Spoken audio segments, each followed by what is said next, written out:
Mische, thank you so much for joining us for Next Round. It's terrific to be here. Thank you so much.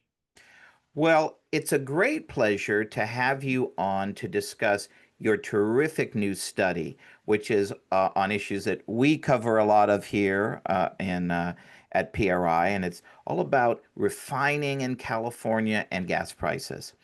And your work really complements the work that our Dr. Wayne Weingarten has done on the cost of the green transition and all of these government green mandates that we're debating and grappling with and figuring out how to implement. So maybe to start, let's start with a 30,000-foot view question.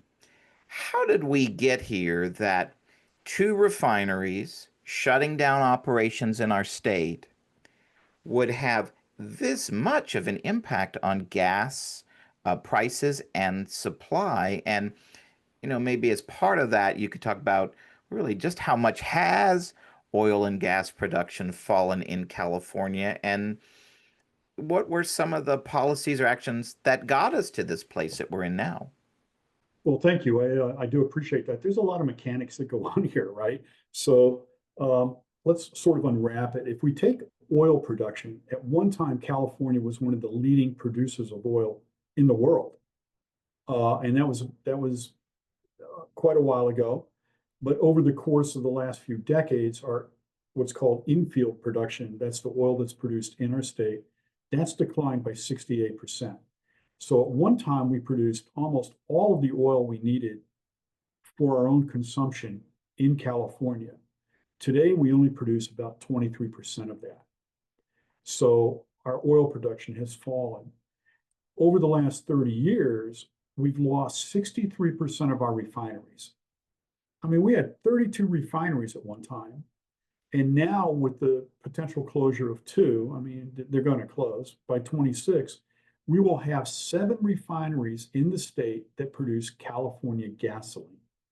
Now, that's important because California has a special blend of gasoline. It's not built anywhere else. All right. It's built specifically or refined or produced specifically for California. And that's the result of regulations. And so it's not like we can just, go to some refinery and say, oh, we need 1 million gallons of gasoline today. They'll have it, but not necessarily will they have California compliant gasoline. So we're down to 7 refineries come April. And our production, if you think about it, has really fallen from 2023 to 2026 by about 21%. So we'll lose upwards a range, but upwards of about 10.5 million gallons of gasoline produced a day. 10.5 million gallons of gas produced a day. Now we consume about 33 million gallons of gas a day. So you can see where that's going to have an impact on the production in our state. So you add that to the regulatory costs that have been going up. For example, just the state excise tax since 2003 has gone up 200%. State and local taxes are at 3.06%. And we now have this cap and trade, and then the low carbon fuel standard, and then the seasonal blend, and all those regulatory, it's not just taxes, it's the regulatory costs that come into this, really build on the price of gasoline. Plus now you have the tight supply. So we got here pretty much through self-inflicted wounds. So, the crux of your study is looking on the impact of the forthcoming closure of the Phillips 66 refinery that's in the LA area. And then there's the Valero refinery that's in the Benicia area. So when these two big refineries come offline, what does your research show about how much more drivers can expect to pay for gas? And then what would the impact be on the economy when those two shut down? Well, the oil and gas industry in California is about 8% of California GDP. So it has a driving component in its material, but then you also have about 10,000 gasoline stations and about 120,000 people that work in those stations in the industry. So there's always going to be this ripple effect through the economy. The closure of Phillips 66 is scheduled for the end of this year. They'll probably be out of production in October. That's 139,000 barrels a day. And then Valero is closing in April, which means they're essentially shutting down in January or February of 26. So they're out of production of about 145,000. Collectively, that's 276,000 barrels a day. So, or pretty close to 10 million gallons of gas. The question is on the impact on that price is a couple of things. One, demand for gasoline is not going to come down by 21% in the next 12 months. It's unrealistic, short of some type of catastrophic event. So the California driver is not going to stop driving by 21%. Second, the question then becomes, where does California make up the deficit in in-state production? That's the key. Now we have no pipelines coming into the state. So the only way you're able to get gasoline in here is through rail cars or through maritime tankers. But you got a lot of problems with that because the maritime tankers, oh, if we're using gasoline sourced in the Gulf Coast, those tankers, and there's less than 60 in the United States, have to comply with the Jones Act.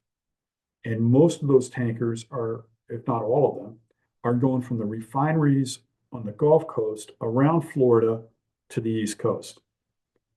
We would have to have some type of diversion of that fleet to go through the Panama Canal up the West Coast to Los Angeles and San Francisco.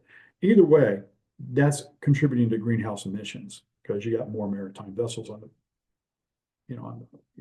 service in our market. The other alternative is where does the gas come from? It comes from the east. So if it comes from China or India or South Korea, well, China in particular, China is the largest consumer of Iranian oil. They're also the largest consumer of Russian oil. So in sort of a circuitous way, where's the gasoline going to come from? It's probably going to be sourced by Russian or Iranian oil, turned into gasoline and shipped over to California on these massive tankers, also contributing to greenhouse emissions. Likewise with India, India gets most of its oil from Russia, Kuwait, and Saudi Arabia. Sort of the same situation. There might be some Venezuelan oil mixed into that too. All right. And then if you're South Korea or Japan sourcing, that's pretty much Saudi oil and Kuwaiti oil. So, and Iraqi oil. So we're right back where we started from. So today, California imports 63% or slightly around 61 to 63% of its oil to make gasoline from, Iraq, Saudi Arabia, Brazil, Ecuador, and Guyana. So we are totally dependent on foreign oil sources. Now, with the shutdown of 2 refineries, we're going to exacerbate that dependency because now we're dependent on gasoline coming in. And that's a completely different product line that's coming into the state.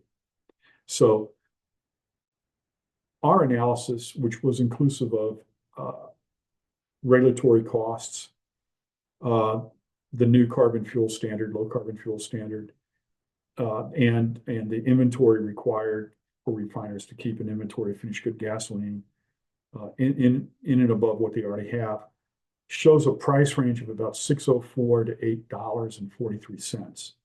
And I know that's a wide price range, but there's a lot of variables that come into play.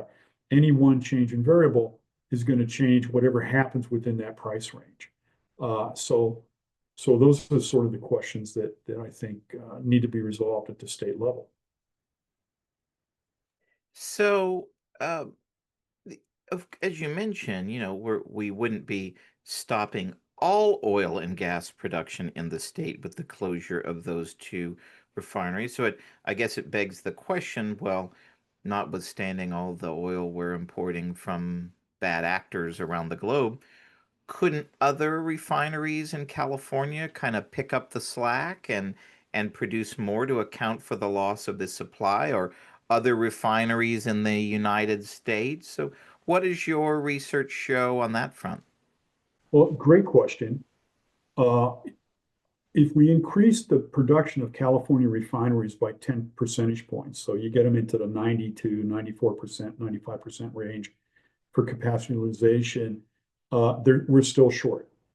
So we still have to import the gasoline from somewhere. Now, traditionally, we've gone to Washington State and Japan and South Korea.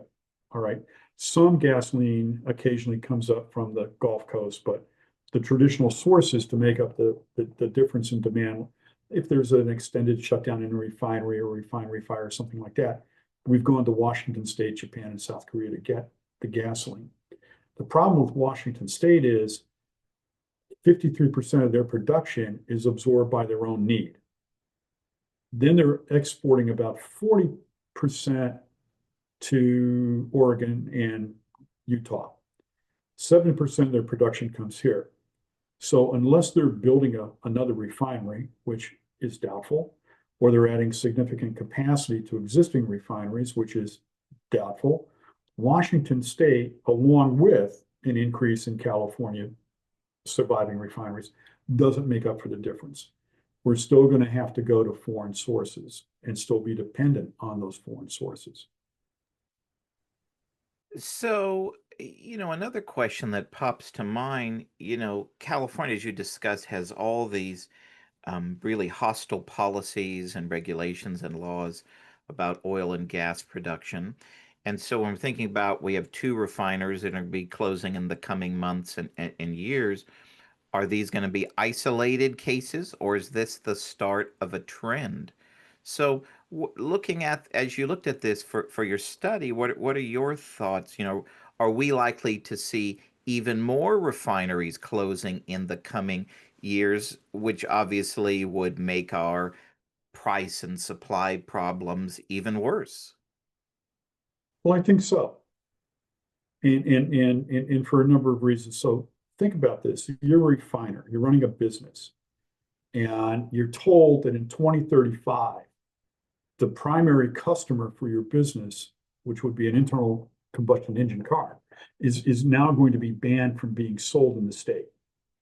So you literally have part of your market legislative away. And so you kind of take a look at that. And then you have the Department of Petroleum Market Oversight saying, okay, well, when you can lose as much money as you can possibly lose, but you only can make this much money because we're going to capitate the profit margin here at a certain point. And then you have CARB, California Air Resource Board, coming through and saying, all right, the formulation for gas that you've been making, we're changing. And as a result of that, you have to make a different formulation. All right. Well, there's obviously equipment and tooling and labor involved with that. So there'll be some capital expenditure to meet that.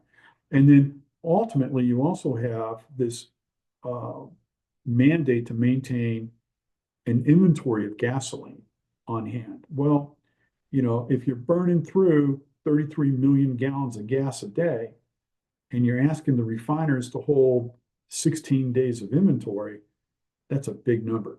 So I think taken as a whole, just the refining CEOs will tell you that. They'll say that these regulatory restrictions they're killing us. We're operating out already at a low margin. All right. And this is a capital intensive industry, and the markets, you're forcing the market to go away. So there's no real incentive for the refiner to stay in the state. None. So I would expect more refiners to exit.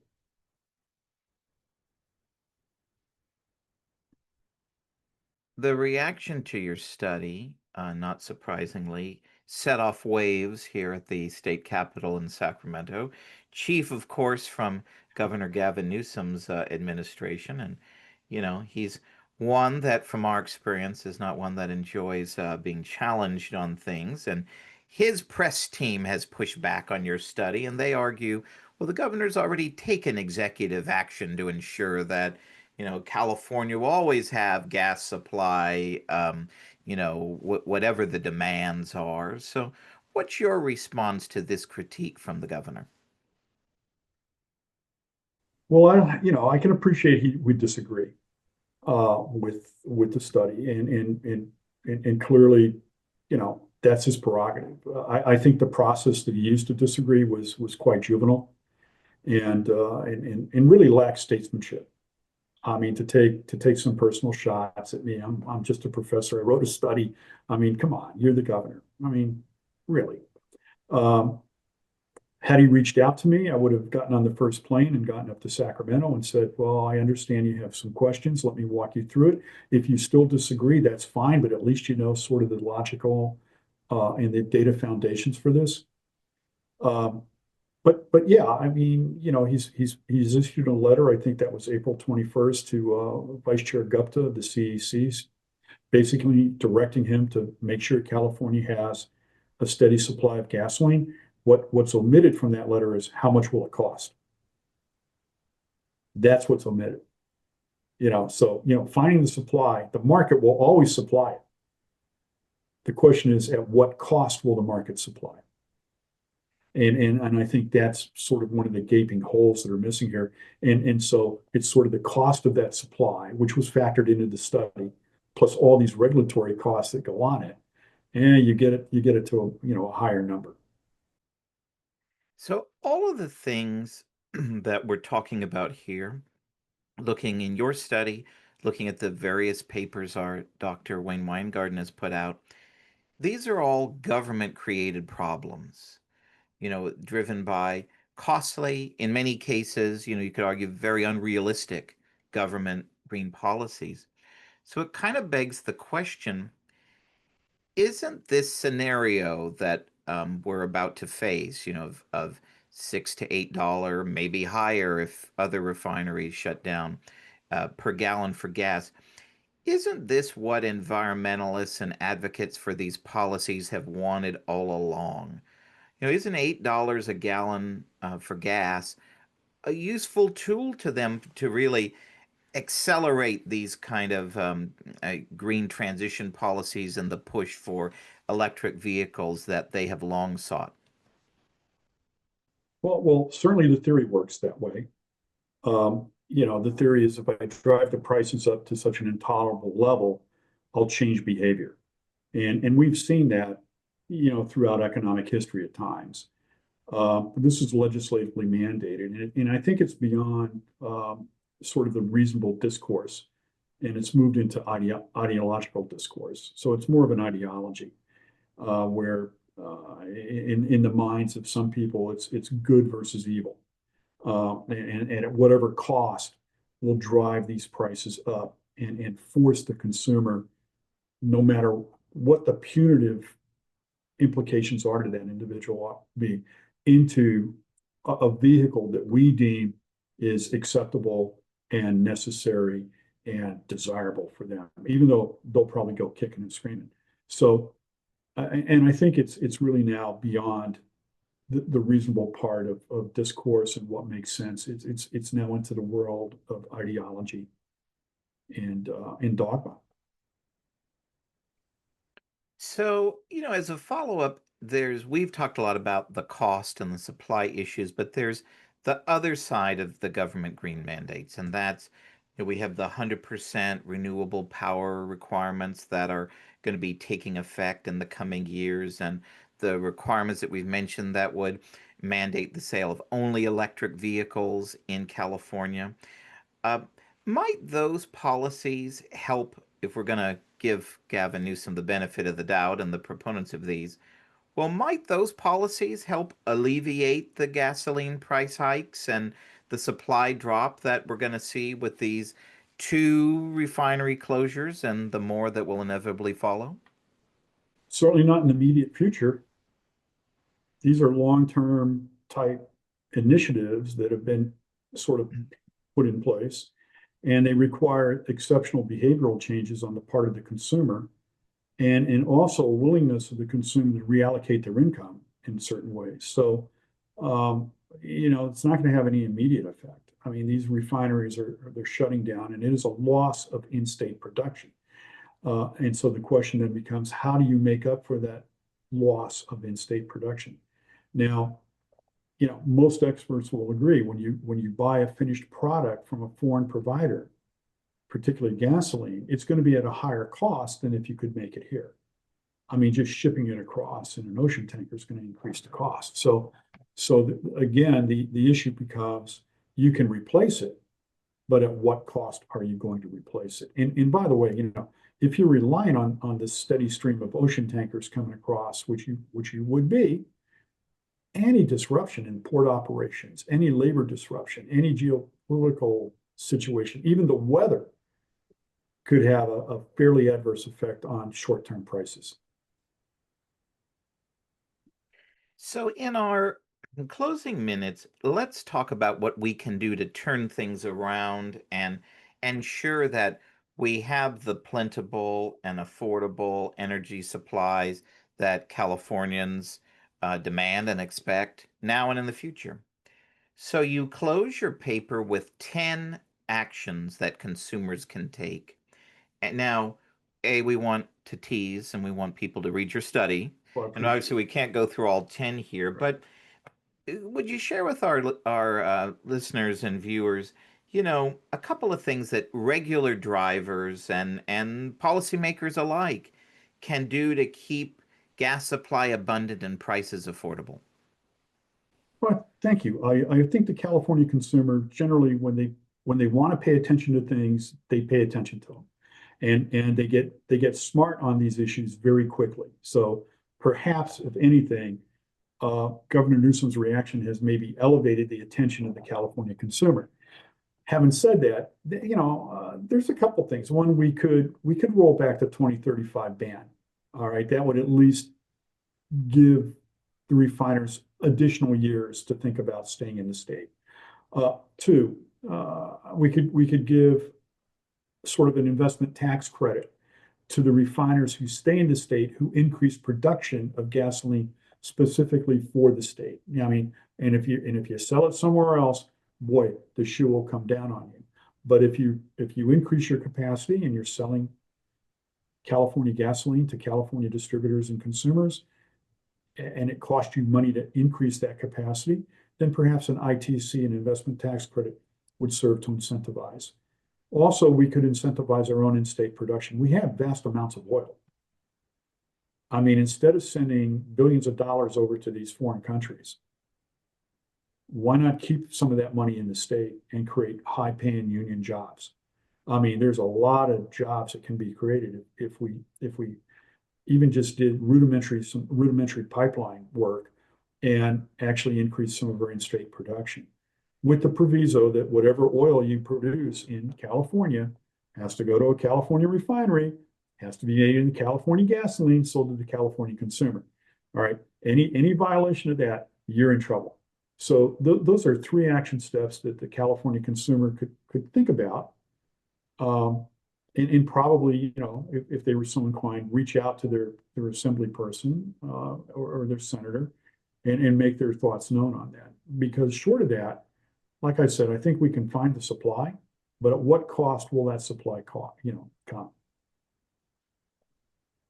Well, finally, as we close our podcast, talking about all these things and the thought of $8 or more for gas, it might drive us to drink. So, our favorite question that we ask all of our guests on Next Round, we call our podcast Next Round because of our proximity to wine country and our love of discussing public policy over a great glass of California wine. So, what wine or beer or adult beverage or other beverage are you enjoying these days to, well, A, celebrate the publication of your great paper, but B, take your mind off the depressing conclusions you found in your research?